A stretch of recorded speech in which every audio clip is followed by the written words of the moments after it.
Inter తర్వాత engineering కాలేజీలో join అవ్వాలని చాలామందికి ఉంది సార్. పేరెంట్స్, స్టూడెంట్స్ కొంచెం హడావిడిలో తెలుసో తెలియక కొన్ని తప్పులు చేస్తూ ఉంటారు.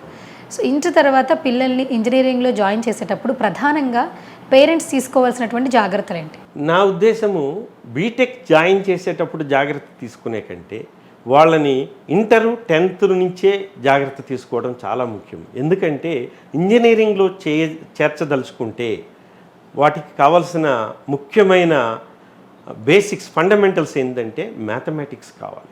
మ్యాథమెటిక్స్లో స్టూడెంట్ ఎలా ఉన్నాడు, మ్యాథమెటిక్స్ విత్ ఫిజిక్స్, కెమిస్ట్రీ వాటి మీద అవగాహన ఉంటే మనము కెమిస్ట్రీ, మెకానికల్, సివిల్, ఎలక్ట్రానిక్స్ వాటికి పంపించవచ్చు.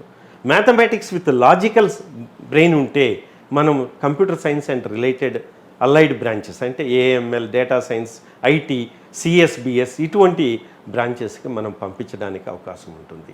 సో సిఎస్బిఎస్ అనేది ఈ సందర్భంలో నేను చెప్పదలుచుకున్నది టీసీఎస్ వాళ్ళ ఒక ప్రోడక్ట్ అని నేను చెప్పగలను. సో ఇది కొన్ని కాలేజెస్లో ఇంప్లిమెంట్ చేయడం జరిగింది, computer science with business systems. దీనికి కూడా అవకాశాలు మెండుగా ఉన్నాయి. సో బట్ ఇక్కడ బిజినెస్ లాజిక్, బిజినెస్ సిస్టమ్స్ని కూడా ఇంటిగ్రేట్ చేయడం అవుతుంది.